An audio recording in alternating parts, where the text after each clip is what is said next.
illallah. Allahu Akbar. La ilaha illallah.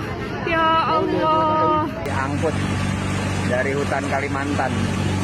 Banjir dan longsor yang menerjang Aceh, Sumatera Utara, dan Sumatera Barat pada 25 dan 27 November telah menyebabkan 700 orang meninggal dunia dan 156.918 orang mengungsi. Bencana ini disebabkan oleh kerentanan ekologis yang terus meningkat akibat perubahan bentang ekosistem penting seperti hutan, dan diperparah oleh krisis iklim.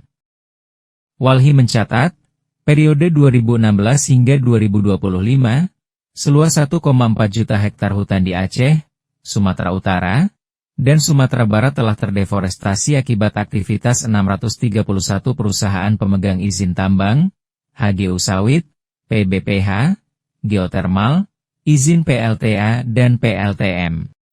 Menurut kami itu kejadian di Sumatera Aceh itu adalah kalau kami menyebut bahwa ini adalah bukan bencana alam ya, tapi kami menyebut bencana ekologis karena ada sebab akibat yang dilakukan oleh rezim ini dan dan oligarkinya begitu kira-kira, yang itu kemudian membuat daya rusak yang berakibat pada korban bencana. Nah, artinya bencana itu kita juga harus hati-hati gitu ya.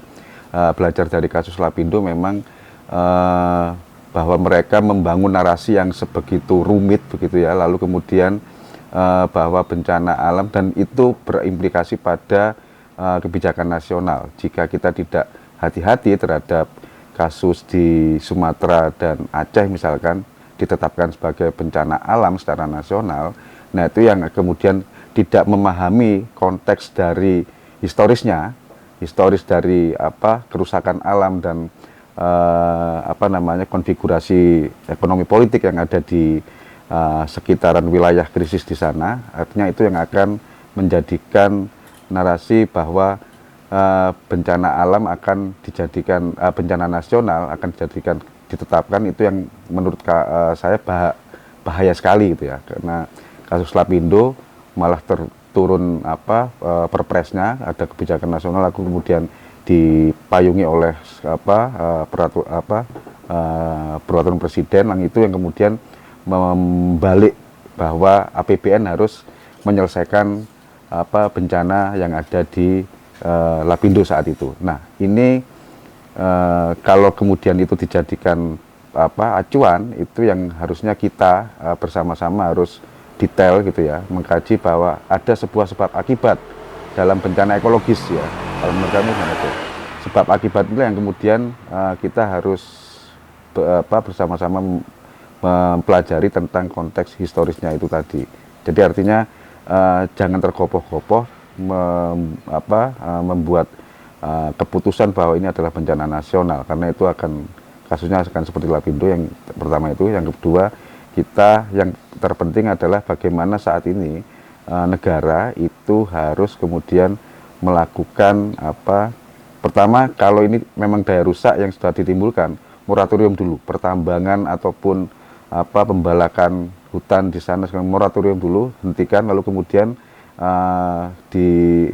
dilakukan pemeriksaan bahwa itu adalah menjadi dampak yang itu yang kemudian segera menjadi kebijakan nasional yang kemudian pemulihan korban di sana juga, lalu rehabilitasi, yang kemudian harus ada kebijakan baru yang harus tidak, istilahnya begini, jangan sampai terulang lagi gitu ya. Jadi moratorium maksudnya jangan sampai ada pertambangan dan izin-izin harus review, lalu kemudian harus dievaluasi, yang itu kemudian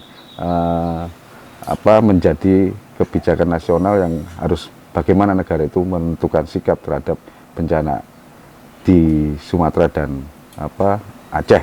Dari fakta ini, penyebab bencana ekologis yang terjadi adalah pengurus negara dan korporasi. Maka tanggung jawab pengurus negara adalah mengevaluasi seluruh izin perusahaan yang ada di Indonesia, terkhususnya di ekosistem penting dan genting. Pemicu banjir Sumatera Utara, Sumatera Barat, dan Aceh bukan alam semata, tapi karena kerentanan yang disebabkan oleh perusahaan-perusahaan yang merusak daya dukung dan daya tampung lingkungan. Pembentukan pergub pembatasan plastik sekali pakai. Dan yang terakhir, Pemprov mendorong terjadi masing-masing kabupaten atau kota untuk membatasi penggunaan plastik sekali pakai. Sekali lagi, terlalu banyak orang yang bicara bahwasannya masyarakat memiliki andil besar terhadap apa yang terjadi hari ini. Namun, kita tidak boleh salah langkah pula. Fakta bahwasannya pemerintah pun bertanggung jawab atas segala kebijakan yang telah terjadi, segala langkah yang telah terjadi. Karena kita mengetahui betul bahwasannya kebijakan publik adalah hal yang paling penting dari segalanya. Rakyat mengalami kerugian material seperti kehilangan rumah, keluarga, harta benda, hewan ternak, kebun, hak hidup dengan rasa aman dan nyaman termasuk lingkungan hidup yang sehat. Bencana ini juga mengakibatkan rusaknya sarana prasarana jalan rusak, listrik mati, sinyal komunikasi terputus, BBM langka, bahan makanan semakin hari menipis, serta warga terisolir. Hak bekerja, hak belajar, dan kebutuhan dasar lain rakyat tidak dapat terpenuhi, padahal Undang-Undang 24 tahun 2007 tentang kebencanaan mewajibkan negara untuk melindungi rakyat dari bencana yang terjadi. Fakta di lapangan hak dasar dan hidup yang menjadi tanggung jawab negara tidak dapat memenuhinya. tolak bakar sampah sekarang juga. Tolak bakar sampah, tolak bakar sampah sekarang juga. Tolak bakar sampah, tolak bakar sampah sekarang juga. Untuk masyarakat Surabaya. Sangat bisa, sangat bisa. Prosedurnya seperti apa untuk melakukan sekarang mengguyur. Kita terlebih dahulu kita tuntut kelalaian seorang pejabat publik ke Pengadilan Tata Usaha Negara, lalu kemudian kita tuntut sekaligus melalui ranah pidana. Kita tuntut bahwasannya mereka lalai menjalankan tugasnya sebagai pemangku kebijakan maupun pemangku kekuasaan. Belajar dari peristiwa Lapindo Sidoarjo tahun 2006, bencana banjir di Sumatera harus diusut tuntas. Harus ada penolakan terhadap status bencana alam. Sebab status bencana alam hanya akan memberi peluang para oligarki pelaku kerusakan alam bisa bebas demi hukum. Bahkan ganti rugi terhadap korban bencana dibebankan ke negara sepenuhnya, tanpa ada tanggung jawab dari pelaku pembuat kerusakan alam. Kasus Lapindo yang memberi peluang bebas para oligarki atas nama investasi keluarga Bakri, memaksa negara mengeluarkan perpres penanganan bencana dengan biaya yang sangat besar dari APBN. Ya, saya kira harus ada tersangka, karena yang saya katakan tadi, bencana ekologis menurut kami ini adalah sebab akibat dari perbuatan, gitu ya. Sebab akibat dari perbuatan yang itu perbuatan siapa, penambang maupun pembalak liar yang ada di sekitar sana, itu yang harus kemudian dicari untuk kemudian dikejar tersangkanya. Karena ini bukan bencana alam murni, bukan. Ini jangan tergopor di bencana nasional tadi ya. Ini adalah sebab akibat yang harus ada tersangkanya. Siapa yang melakukan daya rusak itu ya. Makanya saya bilang tadi moratorium, lalu kemudian cek, dihitung, kemudian siapa yang melakukan daya rusak paling besar. Saya yakin memang ya itu konteksnya memang kalau konteksnya oligarki, saya kira ini yang menjadi tantangan terbesar karena semua perizinan ya kita lihat misalkan KUHP yang baru yang sangat ambigu ya, menentukan ambang batas lingkungan dan lain sebagainya, itu yang kemudian juga ambigu bahwa apakah diperbolehkan ya kan kalau perusahaan yang memiliki izin itu melakukan eksplorasi atau eksploitasi lingkungan sebanyak-banyaknya, lalu kemudian hanya sebatas izin saja legalitas oleh negara mereka bisa seenaknya, yang itu kemudian berakibat pada daya rusak. Nah itu kemudian akan kebal hukum dalam konteks itu. Nah saya kira ini yang tidak tepat. Nah itulah kemudian struktur oligarki itu bekerja di wilayah kasus-kasus pembalakan dan ini bukan soal legal ilegal, tapi ini soal bagaimana memulihkan daya rusak itu, yang kemudian bagaimana struktur oligarki itu juga harus kemudian mencermati bahwa mereka tidak bisa lagi kemudian ya untuk melakukan praktek-praktek yang merusak gitu lagi, dan itu ya saya kira oligarki ya struktur ekonomi politik yang memang harus dihancurkan. Jadi memang semua berkelindan pada konteks perizinan antara perusahaan dengan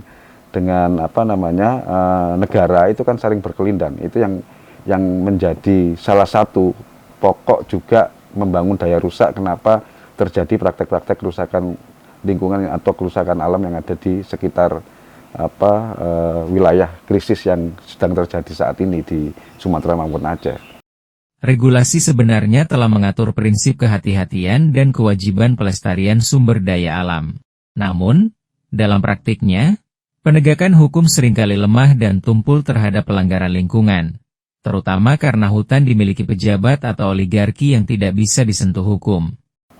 Konteksnya adalah bencana ekologi itu berpotensi di mana-mana dikarenakan struktur oligarki tadi ya, struktur oligarki antara kekuasaan dengan investasi, lalu kemudian yang mazhabnya adalah investasi, lalu kemudian bisa seenaknya untuk membangun kerusakan atau membangun eksplorasi atau apapun yang ada di wilayah tertentu. Nah itu yang kemudian, dan itu struktur yang secara ekonomi politik yang kemudian tidak hanya di Jawa Timur, saya kira di mana-mana, bahkan di Jawa Timur ya, itu berpotensi. Jika strukturnya secara global seperti itu, berpotensi di daerah, maka sangat yakin saya begitu ya tentang bagaimana daya rusak ini diakibatkan oleh struktur itu yang kemudian di wilayah manapun, termasuk Jawa Timur tentunya. Saya kira ada banyak pertambangan di sini, ada migas, lalu kemudian ada alih fungsi lahan gitu ya. Praktek-praktek alih fungsi lahan di Jawa Timur juga banyak, alih fungsi hutan juga, yang itu kemudian berpotensi gitu ya. Jika kemudian pemerintah daerah misalkan tidak cermat untuk bagaimana belajar dari kisah yang ada dan sebelumnya, bahkan sekarang ada di Sumatera dan Aceh. Kepentingan investor dan proyek pembangunan seringkali menjadi alasan penyimpangan yang mengakibatkan deforestasi dan kerusakan ekosistem, yang berujung pada bencana alam.